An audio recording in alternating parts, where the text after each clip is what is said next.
Vença em silêncio.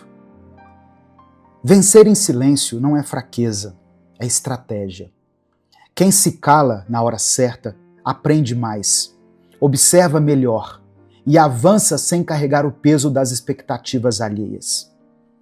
Muitas vezes sentimos que precisamos provar algo para os outros, mostrar que estamos indo bem, que temos planos, que estamos lutando. Mas a verdade é que quanto menos você fala, mais você age. E quanto mais você age, mais você cresce. Se você já se cansou de falar sobre mudanças que nunca acontecem, de compartilhar seus sonhos e ouvir apenas desânimo, de se expor e depois se sentir esgotado, esse vídeo é para você. Hoje eu quero te mostrar por que o silêncio pode ser seu maior aliado para vencer. E como ele pode transformar sua mentalidade, sua confiança e o seu caminho. Se você quer mais vídeos como esse, já deixa o like aqui no vídeo, se inscreva no canal e ative o sininho. Assim você recebe mais reflexões que realmente podem transformar sua vida. Quantas vezes você já compartilhou algo importante e no fim se sentiu mal por isso? Talvez tenha contado seus planos a alguém e em vez de apoio recebeu olhares duvidosos. Ou até começou algo novo, cheio de entusiasmo, mas as críticas te fizeram desistir antes mesmo de tentar de verdade. A verdade é que o mundo está cheio de opiniões. Todo mundo tem algo a dizer sobre a sua vida, mas poucas pessoas realmente se importam com o seu crescimento. E é aí que está o segredo. Nem todo mundo merece saber dos seus passos. Nem todo mundo precisa estar por dentro do que você está construindo. Quando você vence em silêncio, você se protege. Protege sua energia, sua motivação e até o seu propósito.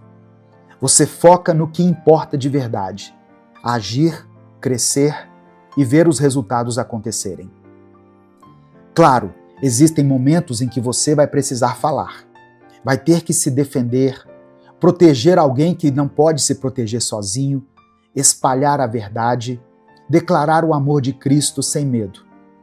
Há situações em que o silêncio não é opção. Quando a justiça precisa ser feita, quando a verdade precisa ser dita, quando sua voz pode fazer a diferença na vida de alguém. Mas também existem momentos em que o silêncio é a melhor resposta. Quando as palavras só vão desgastar você. Quando explicar demais só vai alimentar quem já decidiu não te entender. Quando falar só vai te expor ao julgamento de quem não quer te ver vencer. Saber quando falar e quando calar é um dos maiores sinais de maturidade. Quem fala o tempo todo, sem filtro, muitas vezes se perde no próprio discurso. Mas quem escolhe suas palavras com sabedoria e sabe a hora de guardá-las, se torna mais forte, mais firme e mais focado. Quando se trata dos seus alvos e metas pessoais, nem sempre vale a pena falar demais. Na empolgação do momento, a gente tem vontade de compartilhar, contar os planos, dividir sonhos. Mas a verdade é que muitas vezes isso só traz peso desnecessário. Quantas vezes você já contou um plano para alguém e depois sentiu que perdeu a motivação? Ou pior, ouviu palavras que te desanimaram. Nem todo mundo vai torcer por você. Nem todo mundo vai entender o que Deus colocou no seu coração. Algumas pessoas vão duvidar, outras vão questionar e algumas, sem nem perceber, vão plantar insegurança em você. Por isso, guardar certos planos para si mesmo não é egoísmo, é proteção. É blindar a sua mente da negatividade. É evitar que opiniões erradas contaminem o seu caminho. Em vez de falar demais, use essa energia para agir, para construir, para fazer acontecer. Deixe que os resultados falem por você. O que é prometido no secreto, em secreto será dado. Essa não é apenas uma ideia motivacional, é um princípio espiritual. Deus vê o que acontece no escondido. Ele escuta as orações que ninguém mais ouve. Enxerga os sacrifícios que ninguém reconhece. Conhece as lutas que ninguém imagina. Jesus mesmo falou sobre isso. Quando ensinou sobre a oração, disse que o Pai que vê em secreto recompensa aqueles que o buscam com sinceridade. Isso não significa que devemos nos esconder do mundo, mas que existem coisas que só fazem sentido quando são cultivadas entre você e Deus.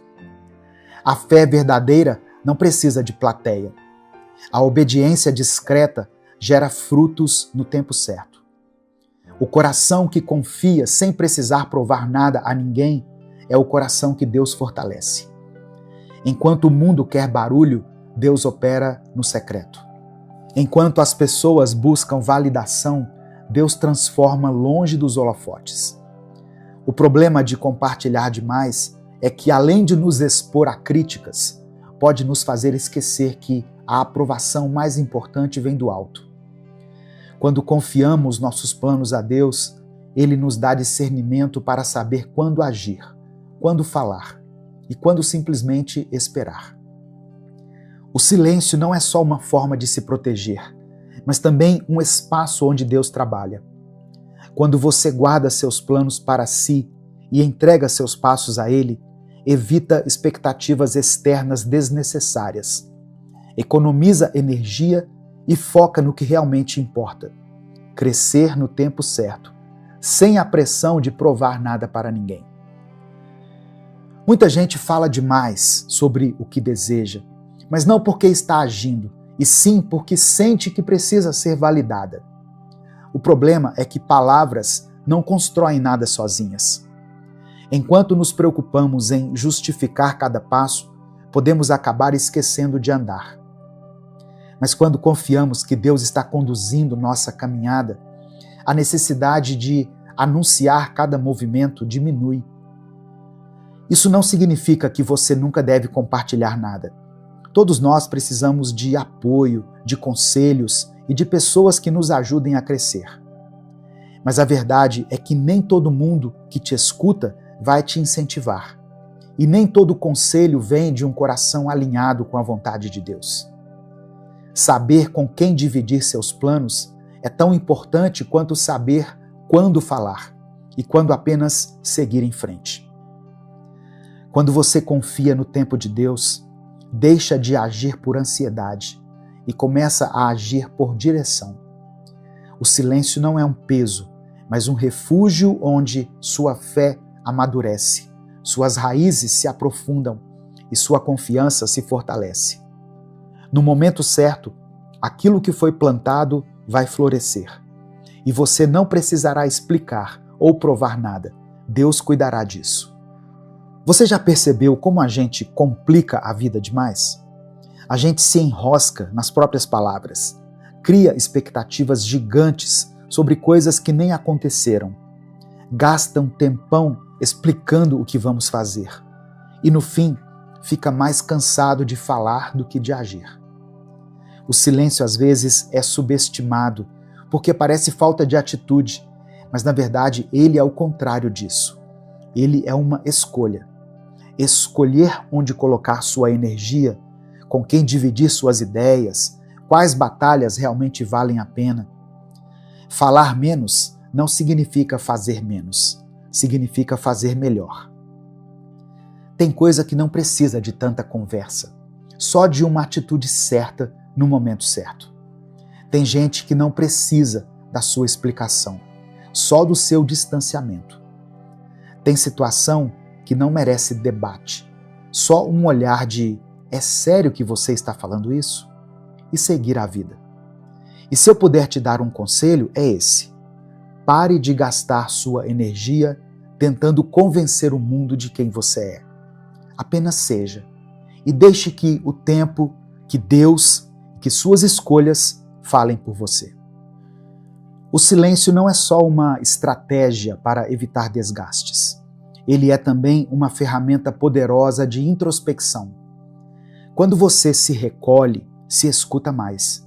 E quando se escuta mais, entende melhor o que sente, o que quer e para onde realmente deseja ir.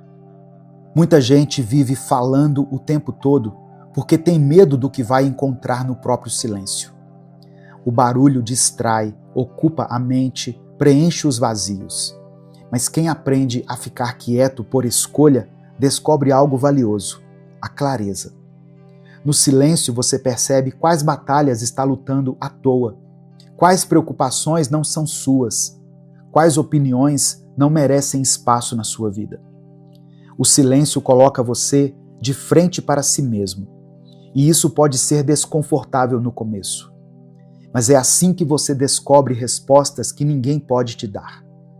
E é nesse lugar de introspecção que Deus fala.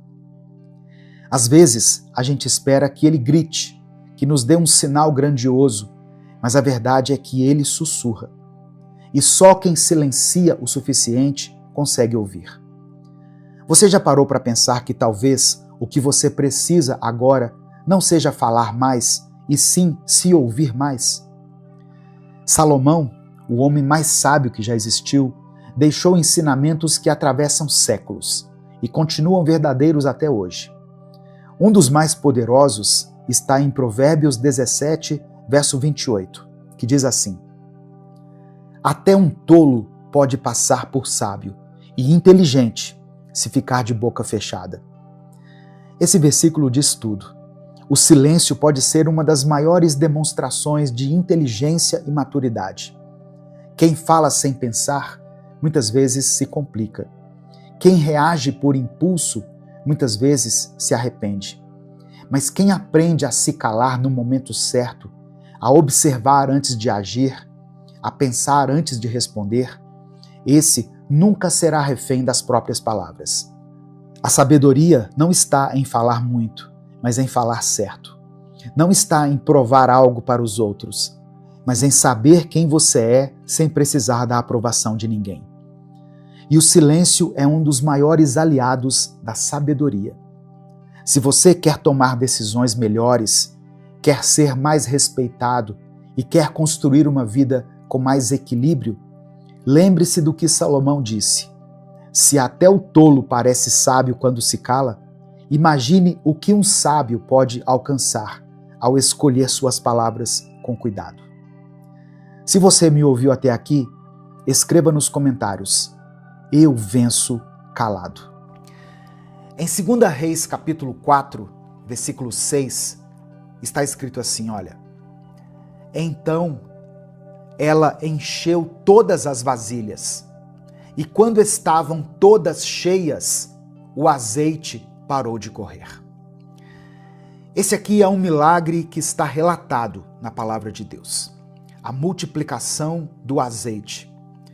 Mas antes do azeite multiplicar, houve desespero, houve dívida, houve ameaça, houve uma mãe desesperada sem saída, prestes a perder os filhos para os seus credores.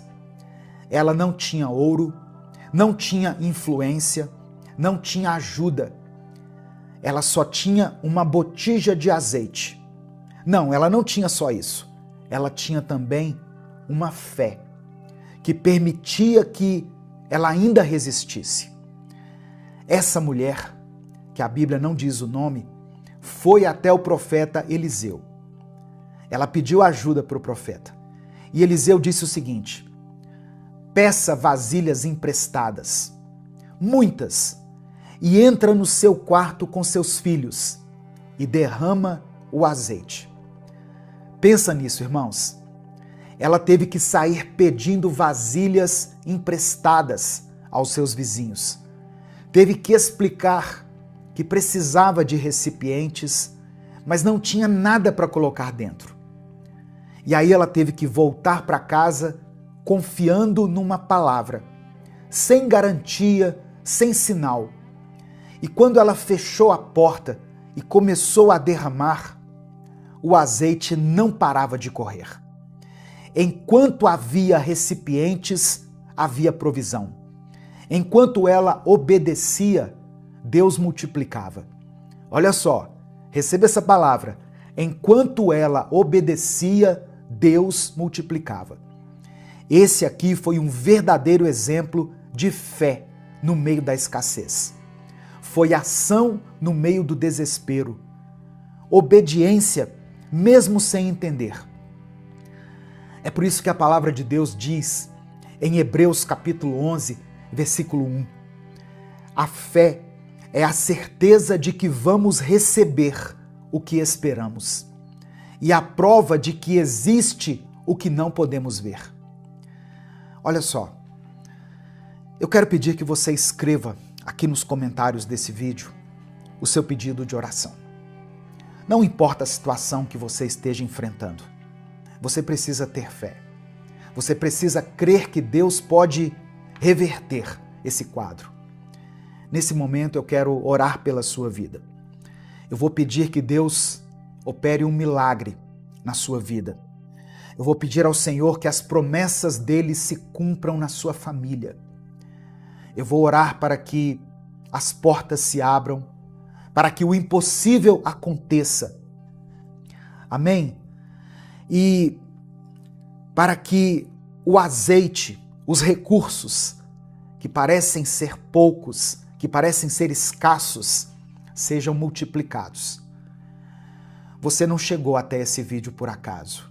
Essa oração é por você. E por cada pedido de oração que for escrito aqui nos comentários. Então, se o Espírito Santo trouxer à sua mente o nome de uma pessoa por quem você quer pedir oração, escreva o nome dessa pessoa aqui. Se existe uma situação específica pela qual você está clamando a Deus, esse é o momento de você colocar ela aqui, pela fé. Amém? Antes da gente orar, deixa eu só dar um recado. Minuto com Deus é um projeto evangelístico independente. Então, se você quiser apoiar o nosso ministério, seja membro do canal ou nos apoie através da nossa chave Pix, com qualquer quantia. A nossa chave Pix é o nosso CNPJ e está aqui na descrição do vídeo e no comentário fixado. Vamos falar com Deus nesse momento? Senhor, meu Deus e meu Pai, eu apresento diante do Senhor todos os pedidos de oração que estão sendo colocados aqui nesse momento. Cada nome, cada situação, cada súplica escondida. Tem milhares de pessoas que vão assistir a essa mensagem, que estão orando pela sua família. Outros estão clamando pela saúde, pela libertação, por um filho que se afastou, por uma porta de emprego, por uma resposta que parece não chegar. E eu sei que o Senhor conhece todos, um por um, mesmo aqueles que não conseguiram escrever aqui nos comentários, mas que estão aqui ouvindo essa palavra com o coração aberto. Pai amado e querido, eu oro com fé para que os milagres sejam liberados agora. Que a tua mão toque essa casa, essa vida, esse lar. Que aquilo que parecia estagnado volte a se mover. Que a esperança que estava fraca seja restaurada. Eu te peço também, Senhor, que tu nos perdoe. Nos perdoe pelas vezes em que deixamos a ansiedade nos guiar. Pelas vezes que tentamos apressar o seu tempo. Pelas vezes em que murmuramos ao invés de confiar. Hoje, com humildade, nós colocamos tudo em tuas mãos. O nosso coração, nossos planos, nossos medos, as nossas petições. Perdoe os nossos pecados, Senhor. Eu peço que o Senhor restaure a fé dessa pessoa que está me ouvindo. Renova as forças daqueles que já pensaram em desistir. Responda, ó Deus, com a tua paz, com a tua direção, com a tua provisão. Que cada promessa que foi feita por ti e que ainda não se cumpriu, se cumpra no tempo certo. Não do nosso jeito, mas do teu jeito. Porque a tua vontade é melhor do que a nossa. Abençoa, meu Pai, essa família. Abençoa essa casa. Traz leveza para essa mente cansada. Traz descanso para esse coração ansioso. Ó Deus, traz testemunho onde hoje ainda tem lágrimas. Eu quero orar por cada nome citado aqui nos comentários desse vídeo e por cada clamor que só o Senhor ouviu no íntimo. Que tudo seja feito segundo a tua vontade. Nós oramos e te agradecemos. Em nome de Jesus. Amém e amém.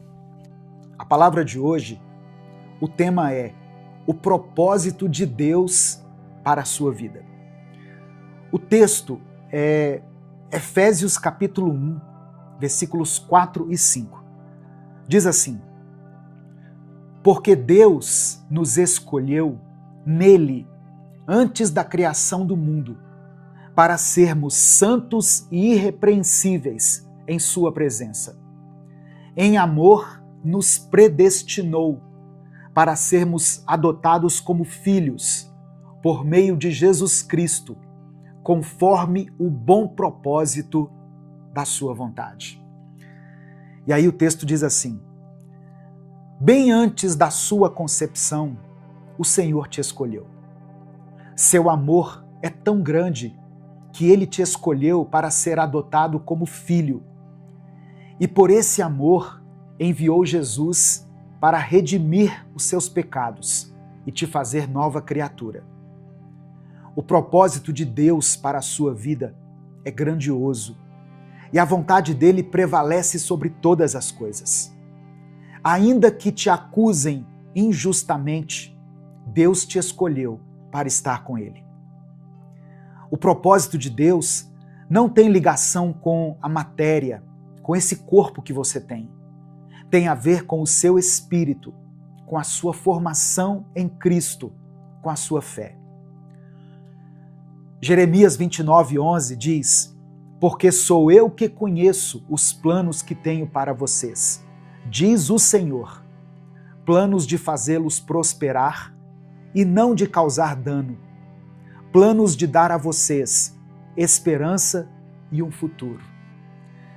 E em Romanos capítulo 8, verso 28, Paulo escreveu o seguinte: sabemos que Deus age em todas as coisas para o bem daqueles que o amam, dos que foram chamados de acordo com o seu propósito. O amor de Deus pela nossa vida não tem tempo, não tem limite. De nós, o Senhor só espera amor e fé inabalável em suas obras e no sacrifício da cruz. O propósito de Deus na sua vida não falha. Ainda que você tenha falhado, ainda que sua fé seja enfraquecida, o Senhor não altera o seu propósito. Aleluia! Louvado seja o nome do Senhor. E aí, diante desse texto, que eu li aqui nesse livro, a gente pensa o seguinte: o que eu posso dar para um Deus que simplesmente se entregou por mim? O que nós podemos oferecer para alguém que nos amou antes mesmo que nós nascêssemos? Ele nos escolheu, nos perdoou e nos salvou. Como, irmãos, que nós vamos retribuir um amor tão grande? A resposta, talvez, para essa pergunta, está em Romanos 12, versículo 1, onde o apóstolo Paulo escreveu o seguinte: portanto, meus irmãos, por causa da grande misericórdia divina, peço que vocês se ofereçam completamente a Deus, como um sacrifício vivo, dedicado ao seu serviço e agradável a Ele. Esta é a verdadeira adoração que vocês devem oferecer a Deus. Tem algumas versões que diz assim: esse é o culto racional de vocês. Ou seja, o que Deus espera da gente é entrega. E não é uma entrega parcial, mas sim uma entrega total. Não é quando sobra tempo, é viver para Deus, sabe? É oferecer a nossa vida como um culto vivo. Não só o culto de domingo que nós nos acostumamos a participar, mas em tudo que nós fizermos, nós devemos glorificar o nome de Deus. Deus não quer uma performance, Deus quer sinceridade. Deus quer entrega, renúncia, transformação. Ele quer você. Ele quer que você viva com propósito, não por medo, mas por amor. Deus quer alinhar a sua mentalidade com a mentalidade de Cristo. E se não é essa transformação que você tem visto na sua vida, se a sua mente tem se enchido mais de ansiedade do que de paz, mais de dúvidas do que de fé, então hoje é dia de clamar ao Senhor. Porque talvez você tenha se perdido do propósito de Deus. E o propósito de tudo na sua vida é uma pessoa apenas, Jesus Cristo. Talvez você tenha dúvidas em relação ao seu propósito. O seu propósito é Cristo. Amém? A palavra do Senhor diz em 1 Coríntios capítulo 11, versículo 1, o seguinte: sigam o meu exemplo, como eu sigo o exemplo de Cristo. São palavras escritas pelo apóstolo Paulo.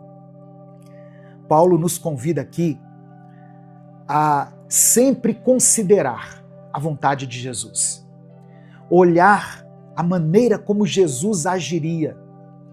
E por isso, ele nos convida a uma mudança de mentalidade, de glória em glória, dia após dia. Amém? Nesse momento, eu quero orar por você. Eu quero orar por seus pedidos de oração. Eu quero orar pela sua casa, pela sua família, por tudo aquilo que tem te afligido, que tem te incomodado.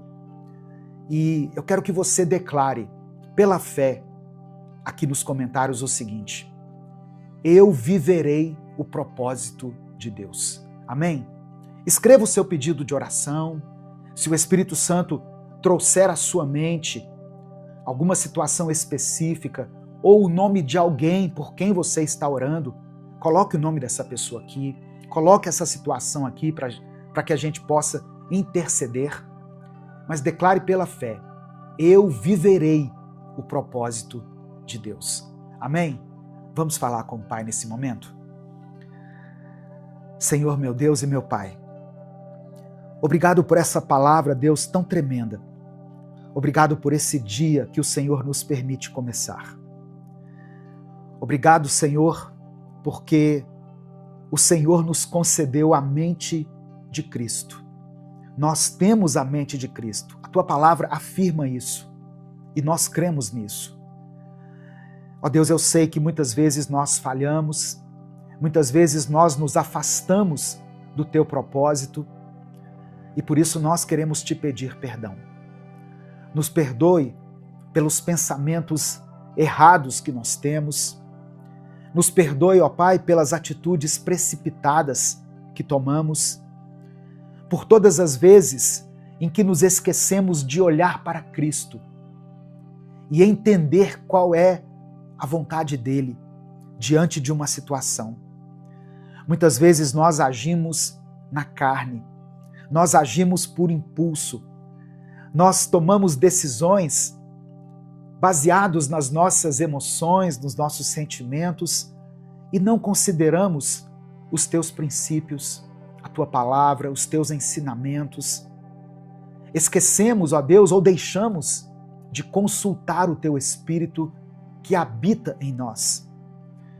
Nos ajuda, Senhor, a pensar como Cristo pensava, a reagir da maneira que Ele reagia. Que nós possamos carregar dentro de nós o caráter, a mansidão, a sabedoria e a firmeza de Jesus. Nos ensina, ó Deus, a viver com propósito. Mesmo no meio de dias difíceis, mesmo quando as coisas saírem do nosso controle, mesmo quando as portas se fecharem, ou quando parecer que nós estamos caminhando sem direção, que nós possamos nos lembrar do Teu amor, do Teu cuidado, da Tua misericórdia, da Tua palavra e dos Teus mandamentos. Pai amado e querido, eu quero apresentar diante do Senhor cada pedido de oração mencionado aqui nos comentários desse vídeo. Ó Deus, contempla cada nome escrito aqui, Pai. Ó Deus, que o Senhor dê alívio a essa pessoa que chegou aqui nesse vídeo desesperada, que não sabe o que fazer. Ó Deus, essa semana eu recebi uma mensagem de uma seguidora que disse que não tinha o que comer, não tinha o que dar para os seus filhos. E eu sei que muitas pessoas, nesse momento, se encontram assim. Mas eu creio que Tu és o Deus da provisão. Tu és o Deus que nos sustenta, o Deus que cuida de nós. Visita a família dessa irmã, Pai, que fez um contato aqui comigo e que não sabia o que fazer. Não deixe que ela tome nenhuma atitude precipitada. Que ela seja socorrida em suas necessidades. O Senhor conhece a vida dela e a vida de todas as pessoas que estão aqui ouvindo essa palavra. Ó Deus, eu sei que tem pessoas aqui que estão sofrendo por causa da ansiedade, da depressão, da síndrome do pânico e de tantas outras doenças que afetam diretamente a nossa mente, o nosso cérebro, as nossas emoções. Derrama a Tua cura, Pai, sobre essa pessoa. Contempla, ó Deus, essa pessoa que está no leito dos hospitais agora, esperando por uma vaga para fazer aquela cirurgia. Que o Senhor possibilite essa intervenção cirúrgica. Que o Senhor prepare tudo. Ó Deus, que o Senhor haja através dos medicamentos, dos tratamentos, da medicina, da ciência. E ainda que não haja mais recursos na medicina para essa causa, que o Senhor opere um milagre. Ó Deus, eu oro por casamentos que estão sendo destruídos nesse momento. Relacionamentos que foram afetados por causa de uma traição, por causa de um desentendimento, por causa de uma palavra de ofensa que foi proferida.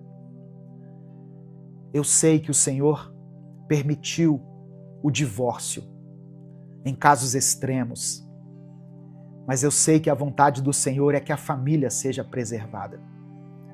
Por isso eu te peço, meu Deus, que o amor prevaleça nesse relacionamento. Que esse casal receba agora a Tua graça, o Teu favor. Que eles sejam cheios da paz de Cristo. Que eles sejam cheios de amor em seu coração. E possam retomar o diálogo e possam se perdoar. Mas não permita, ó Pai, que essa família seja destruída. Eu peço que o Senhor abra as portas para as pessoas que estão desempregadas. Que o Senhor permita que esse irmão e essa irmã se recoloquem no mercado de trabalho. Ó Deus, tudo que ela está querendo, tudo que ele está querendo é um trabalho digno, é uma remuneração justa. E que o Senhor proporcione isso para que haja sustento nessa casa. E enquanto essa porta não se abre, que o Senhor providencie os recursos, seja através de alguém, seja através da igreja, seja através de uma instituição ou até mesmo através de um milagre, porque eu sei que o Senhor é um Deus de milagres. Que o Senhor olhe para nós com olhos de compaixão e com olhos de amor, e que cada pedido escrito aqui seja considerado pelo Senhor. Nos ajude a vivermos os Teus propósitos. É por isso que nós oramos e desde já Te agradecemos, porque oramos em nome do Teu Filho Jesus. Amém.